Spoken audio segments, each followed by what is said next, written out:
Hormati Tuhan. Murka Tuhan bangkit terhadap Uza. Dia membunuh Uza karena dia mengedangkan tangannya menahan tabut itu. Uza mati di sana di hadapan Allah. 1 Tawarik 13 ayat 10 dan 14. Di pasal ini kita melihat kisah pemindahan tabut Tuhan yang sebelumnya dirampas oleh orang Filistin, tetapi karena tabut itu menyebabkan kekacauan dan malapetaka di tempat orang Filistin, maka mereka menaruhnya di rumah Abinadab yang kemungkinan besar adalah orang Lewi.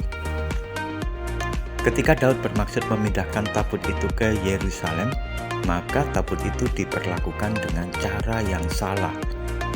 Seharusnya dipikul oleh orang Lewi, tetapi ini diangkat oleh kereta.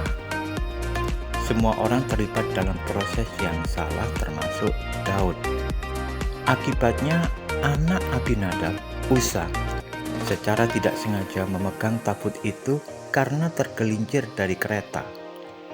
Maksud dan tujuannya benar, namun caranya salah, dan ini menyebabkan penghukuman bagi Uza. Peristiwa ini membuat keinginan Daud terhenti, lalu menitipkan tabut Allah ke Obed-Edom. Ia memutuskan menerima tabut Allah yang selama ini didengarnya sangat menakutkan.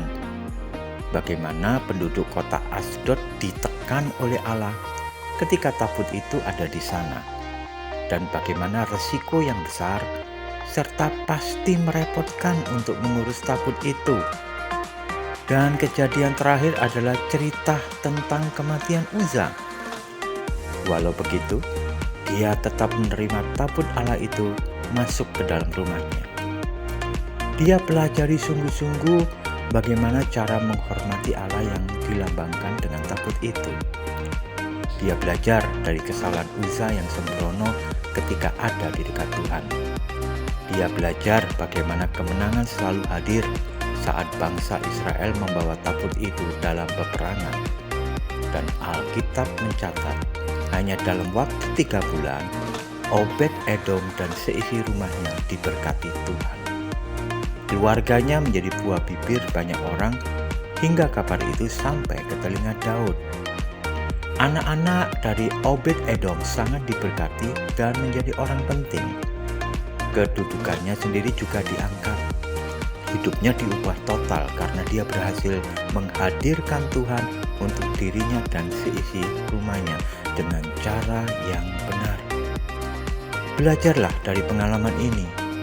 Menghargai Tuhan adalah sikap yang harus diajarkan kepada setiap keluarga, kepada anak-anaknya.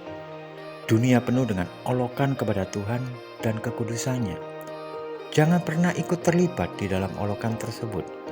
Tanamkan rasa hormat dan cinta kepada Tuhan kepada anak-anak, supaya jangan penghukuman kelak menimpa mereka.